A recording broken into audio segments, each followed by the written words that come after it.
Yes, hello to all, कैसे हैं आप सब?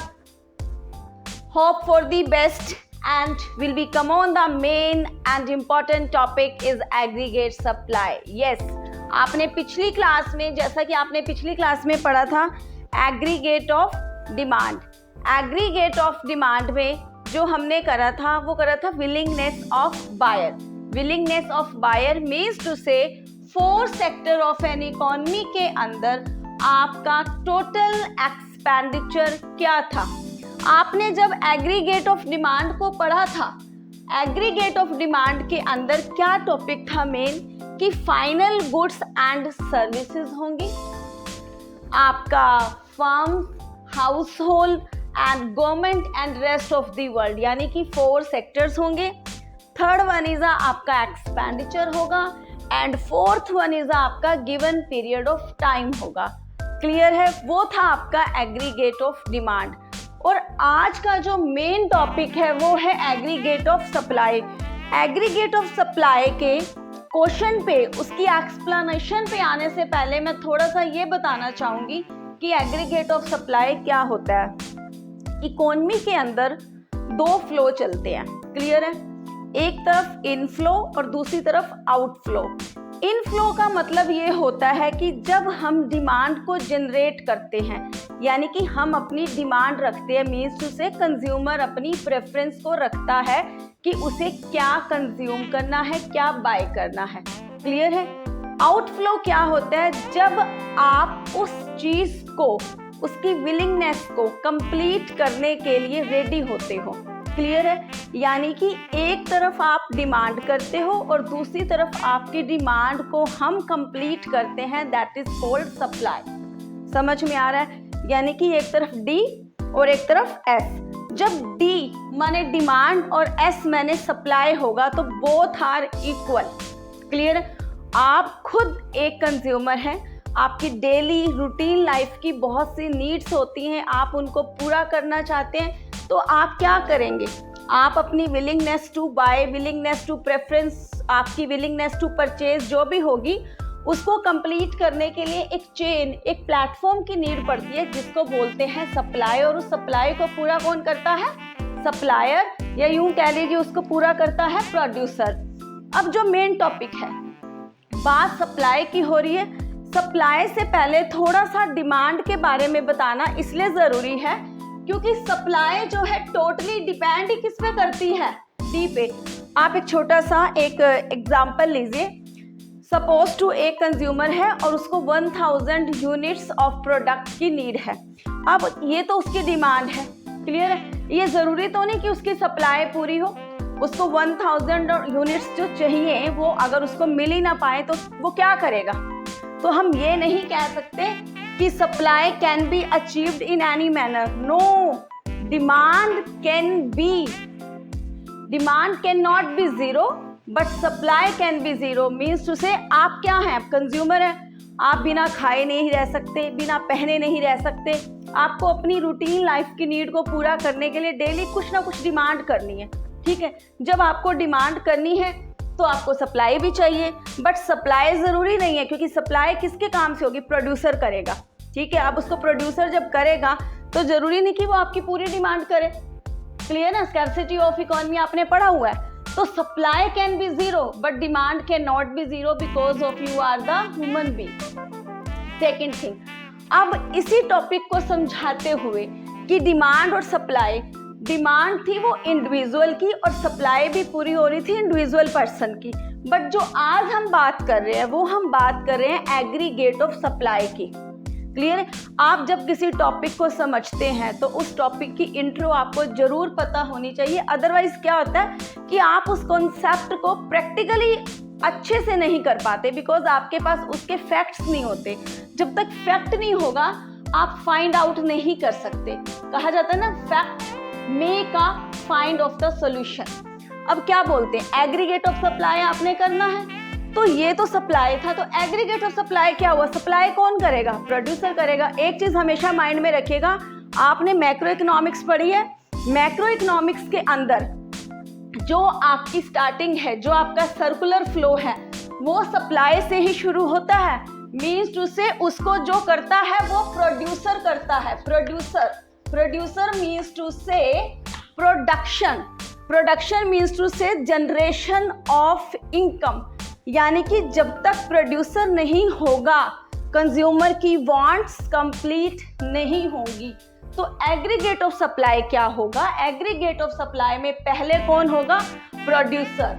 First one is a producer. Number 2, final goods and services. Final, आप बार बार एक वर्ड याद रखिएगा, मैक्रो इकोनॉमिक्स की सारी की टर्म्स यूज होंगी, इसलिए फर्स्ट 4 चैप्टर बिल्कुल बेस है। फाइनल गुड्स एंड सर्विसेज क्या है? Final goods are those goods which are ready for the consumption. Clear है? Final goods are those goods which are ready for the direct consumption, यानी कि direct goods जिसको आपको consume करना है। तो फाइनल गुड्स एंड सर्विसेज हो, आपका प्रोड्यूसर हो, सप्लाई करने के लिए विलिंगनेस हो और गिवन पीरियड ऑफ टाइम हो। तो क्या हुआ aggregate supply? Aggregate supply is the total value of final goods and services supplied by the producer in given period of time। तो 4 keywords मैंने आपके सामने रख दिए और अब मैं AD पे चल रही हूँ। AD क्या था? Aggregate demand, final goods and services। Producer की बजाय यहाँ कंज्यूमर आ जाएगा, house hold and firms, expenditure and given period of time. तो एग्रीगेट सप्लाई हुआ। क्लियर हो गया? किसी को यहाँ पर कोई भी क्वेरी हो तो आप ड्रॉप कर सकते हैं। Then aggregate supply is equal to national income. अच्छा, अब यहाँ पर एक छोटा सा क्वेश्चन आ गया, आपने टर्म को समझ लिया, एग्रीगेट सप्लाई क्या है। एग्रीगेट सप्लाई को समझने से पहले आपने समझा सप्लाई क्या है। मैं पीछे आपको थोड़ा सा रिव्यू दे रही हूँ। First word is a supply क्या है, second word is a aggregate supply क्या है, एंड थर्ड मेरा जो की टर्म आ गया that is a aggregate supply is equal to national income. How? अब नेशनल इनकम क्यों है? आप इकोनॉमी में रहते हैं, आप सप्लाई की बात कर रहे हैं और supply directly relate to producer है and producer directly relate to supply है and supply relate to directly concerned with consumer. जब आप किसी को कोई चीज बना कर दे रहे हैं तो आपको क्या मिलेगा? ऑब्वियस ही बात है, आपके पास मनी फ्लो आएगा। अब आप फिर फर्स्ट चैप्टर पे आ गए हैं, आपके पास फिर की टर्म्स आ गई है, मनी फ्लो। क्लियर है? जब आपके पास मनी फ्लो आया था तो आपके पास गया क्या था? Real flow. क्या गया था? Real flow. जब रियल फ्लो जाता है और मनी फ्लो आता है तो बीच में क्या वर्क करता है? एक तरफ से आपके पास गुड्स आपसे जा रही हैं और दूसरी तरफ आपके पास इनकम आ रही है। तो नेशनल इनकम क्या है?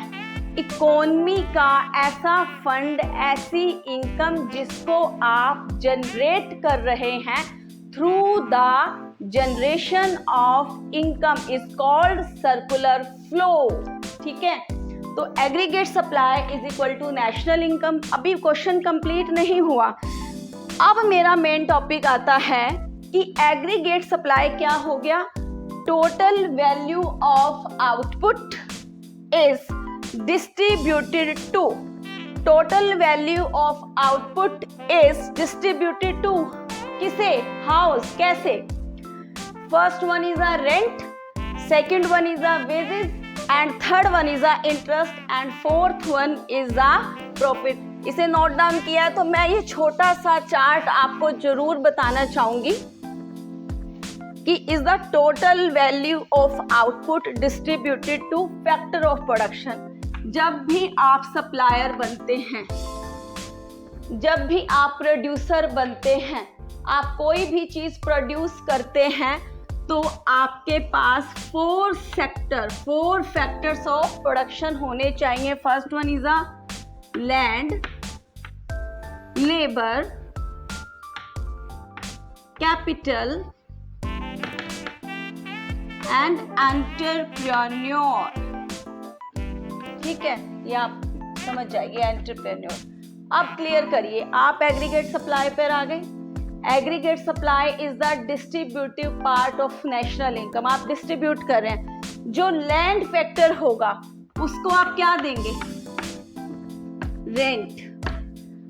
कैपिटल को क्या डिस्ट्रीब्यूट करेंगे? इंटरेस्ट। लेबर को क्या डिस्ट्रीब्यूट करेंगे? वेजेस। एंड एंटरप्रेन्योर को क्या डिस्ट्रीब्यूट करेंगे? प्रॉफिट। तो क्वेश्चन क्या हुआ? You are the supplier. Supplier is that person who produce the goods and services, and goods and services is the total value of output distributed to the rent, interest, wages and profit to the factor of production. तो आपने इन चारों चीजों से क्या समझा? ये distribution से। अब इससे भी इंटरेस्टिंग फैक्ट्स जो बहुत इंपॉर्टेंट है आ जाइए। वो क्या था? वो था सबसे पहले आप क्या करते हैं? Generation of income. आप अपनी इनकम को जनरेट करते हैं because you are the producer. You are the producer. Second one, income तो हो गई जनरेट, अब क्या करना है? इनकम को करना है डिस्ट्रीब्यूट। जब आप डिस्ट्रीब्यूट करते हैं तो आप कौन सा काम करते हैं? Factor of production. ये इस काम जो अभी आपको मैंने ड्रॉ करके समझाया है। थर्ड वन होता है आपका डिस्पोज। डिस्पोज। अब आपने पहला मेथड करा था एग्रीगेट डिमांड। एग्रीगेट डिमांड में क्या हो रहा था? Dispose of income. आप एक्सपेंडिचर कर रहे थे, अब आप डिस्ट्रीब्यूट, ऊपर से नीचे सी बी ए डिस्ट्रीब्यूट कर रहे हैं। डिस्ट्रीब्यूट और dispose are totally based of the income.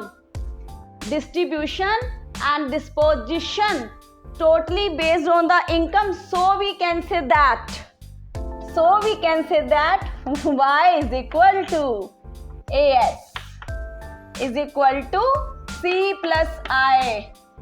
अब मुझे लगता है कि इतना अच्छे से क्लियरली डिफाइंड करने के बाद कोई डाउट, कोई क्वेरी नहीं रह जाती, क्योंकि मैंने हर पॉइंट का अच्छे से पोस्टमार्टम करके आपको क्लियरली लिंक बना के दे दिया है कि आपको इस टॉपिक को कैसे समझना है। तो y is equal to as is equal to c plus I.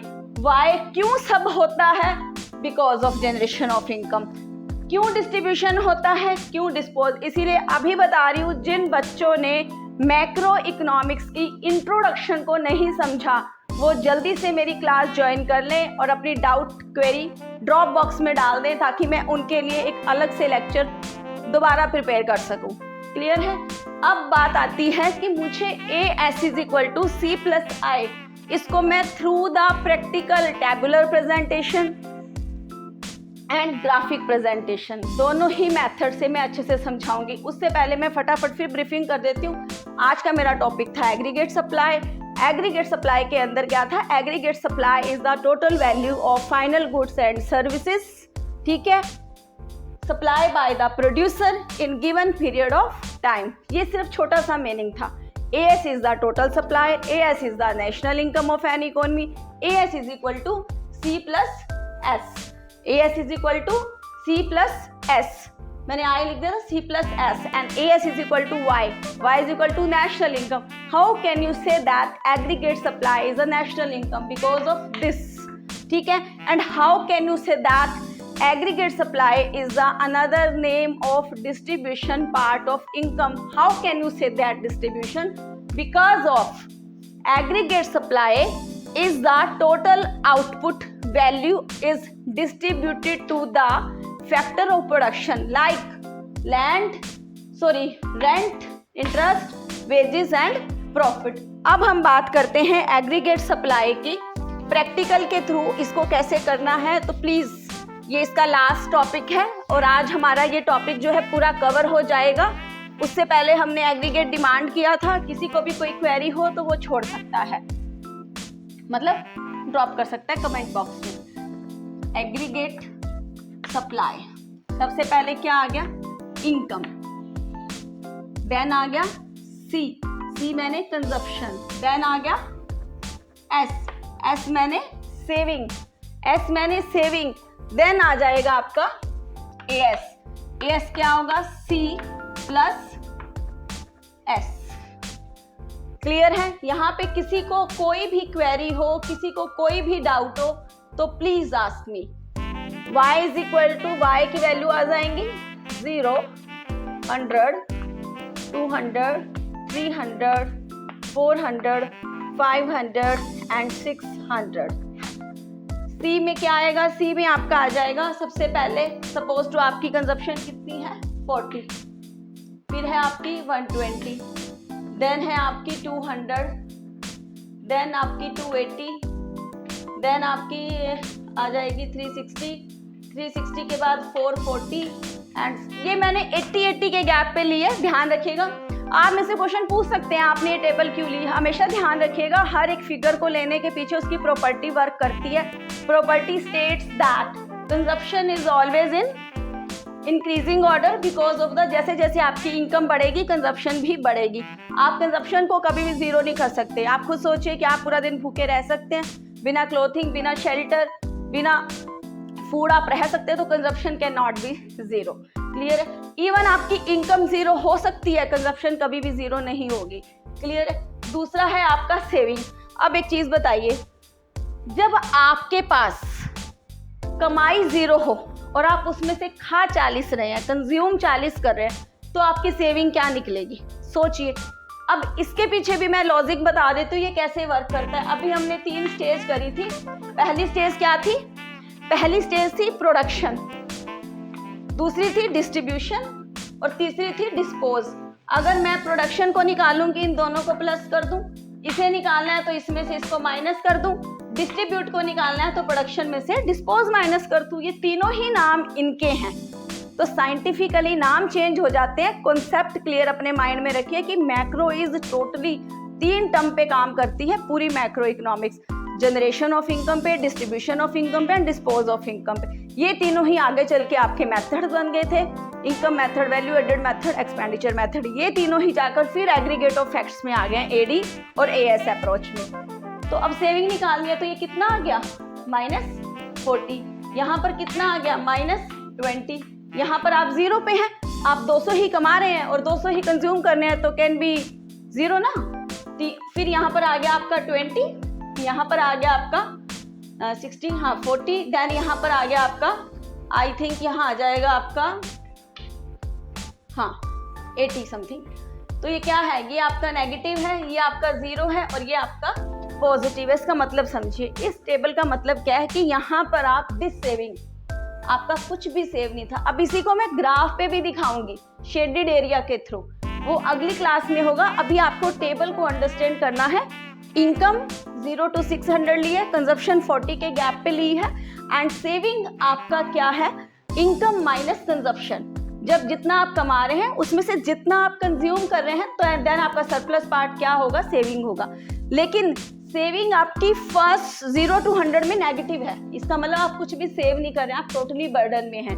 Then आप जीरो, ये है BEP, break even point, no profit no loss, जितना कमाया उतना ही खा लिया। ठीक है, यानी कि लाइबिलिटी कुछ नहीं, नेगेटिविटी कुछ नहीं, डिससेविंग कुछ नहीं।